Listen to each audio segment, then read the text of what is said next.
Assalamualaikum warahmatullahi wabarakatuh. Selamat siang teman-teman. Sebelumnya kita akan mempresentasikan dari kelompok kami, kelompok 13 tentang pembelajaran humanistik. Sebelumnya perkenalkan dulu, saya Muhammad Okta Maulana dan rekan-rekan saya. Ya, saya Ali Faras Aulia.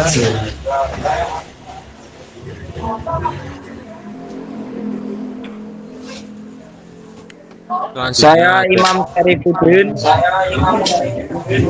Dan saya Jalumada Kankana Utama.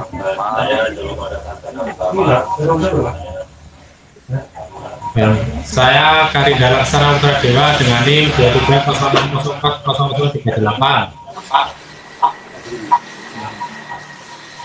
selanjutnya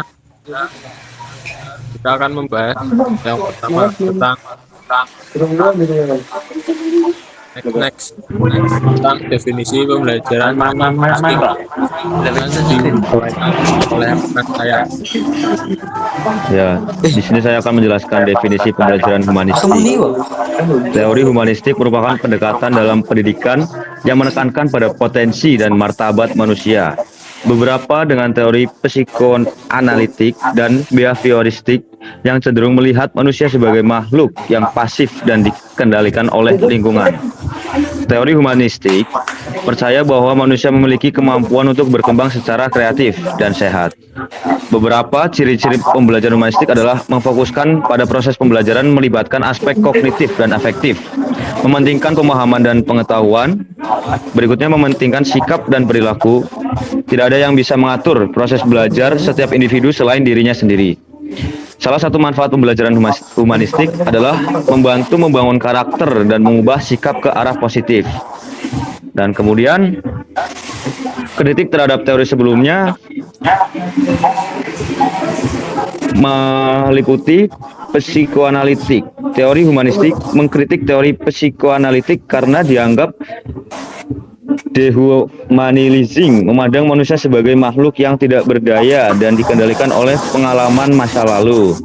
Yang kedua, behavioristik. Teori humanistik juga menentang teori behavioristik yang menganggap manusia sebagai makhluk yang positif dan dibentuk oleh lingkungan. Teori humanistik menekankan pada kemampuan manusia untuk mengasah potensi dirinya sendiri. Ya, selanjutnya konsep dasar teori humanistik. Teori humanistik meyakini bahwa manusia memiliki potensi untuk berkembang secara kreatif dan sehat. Manusia memiliki tanggung jawab untuk hidupnya sendiri dan dapat menyadari potensi yang dimilikinya.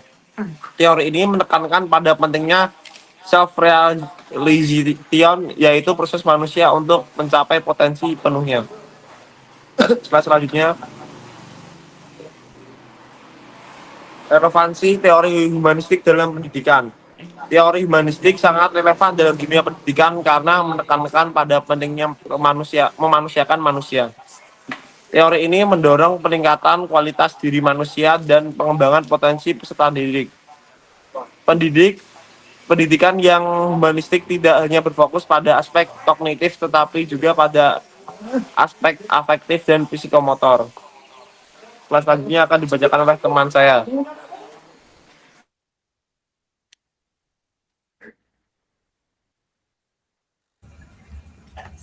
Oke, selanjutnya merupakan model pembelajaran humanistik. Yang pertama ada open school. Open school merupakan mode pembelajaran yang menekankan pada guru sebagai fasilitator, evaluasi diagnostik, dan materi multidisiplin, pengajaran individual, kelompok belajar, ruangan terbuka, dan team teaching. Yang kedua ada multiple intelligence. Model pembelajaran multiple intelligence mengakui bahwa siswa memiliki kecerdasan yang beragam, mencakup dominan kognitif, afektif, dan psikomotor. Gardner membagi kecerdasan menjadi 9 jenis, yaitu linguistik, visual spasial, kinestetik, matematis logis, interpersonal, intrapersonal, musikal, naturalis, dan eksistensial. Yang ketiga, experiential learning. Model pembelajaran experiential learning menekankan pada pengalaman langsung siswa untuk memahami materi. Model ini melibatkan 3 aspek, yaitu perubahan struktur kognitif, perubahan sikap, dan perluasan keterampilan. Prosedur dalam model ini meliputi pengalaman real, observasi, konseptualisasi, dan implementasi. Selanjutnya ada tokoh-tokoh teori humanistik. Yang pertama ada Abraham Maslow, Carl Rogers, dan Arthur Combs. Pada tokoh Abraham Maslow menekankan teori humanistik ini sebagai teori hierarki kebutuhan, menekankan pada motivasi individu untuk mengembangkan potensi secara menyeluruh. Yang kedua, tokoh Carl Rogers menekankan teori aktualisasi diri, menekankan pada pentingnya penghargaan diri dan pengalaman individu dalam membentuk pengetahuan dan penghargaan diri. Yang ketiga, tokoh Arthur Combs, teori makna menekankan pada pentingnya memahami dunia dan perspektif peserta didik untuk merubah perilaku mereka. Slide selanjutnya disampaikan oleh teman saya. Mas Imam bisa memaparkan. Ya, saya menjelaskan tentang prinsip-prinsip proses belajar humanistik. 1. Hasrat untuk belajar. Dorongan rasa ingin tahu merupakan keinginan individu untuk belajar. Guru memberikan kesempatan kepada peserta didik untuk memuaskan rasa ingin tahunya selama proses belajar. 2. Belajar yang bermakna. Peserta didik akan belajar dengan semangat jika materi yang dipelajari memiliki makna untuk dirinya.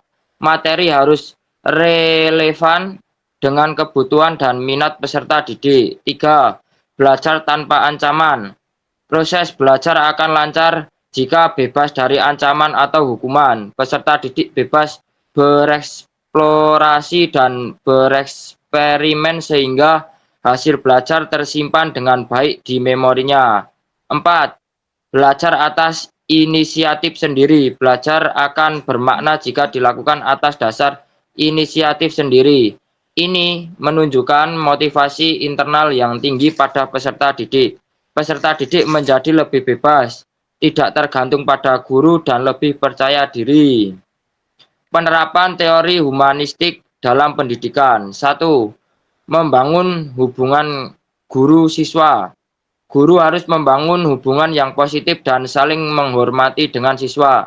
Guru harus menciptakan suasana belajar yang aman dan nyaman bagi siswa untuk bereksplorasi dan membanggakan potensi mereka. 2. Memfasilitasi pembelajaran aktif. Guru harus memfasilitasi pembelajaran aktif yang melibatkan siswa secara langsung dalam proses belajar. Guru dapat menggunakan berbagai metode pembelajaran yang menarik dan menantang, seperti diskusi, proyek, dan permainan. 3. Mengembangkan potensi siswa.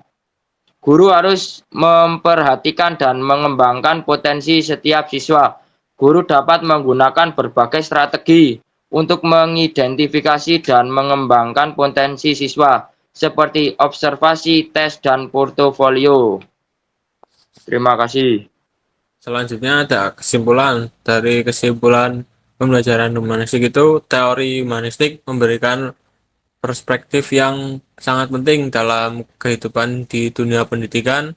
Teori ini menekankan pada pentingnya memanusiakan manusia untuk mengembangkan potensi dan menciptakan lingkungan belajar yang sangat positif dan mendukung pada siswa, dan penerapan teori humanistik ini dalam dunia pendidikan dapat membantu siswa untuk mencapai potensi yang penuh bagi dirinya dan menjadi siswa atau individu yang bermakna dan bertanggung jawab.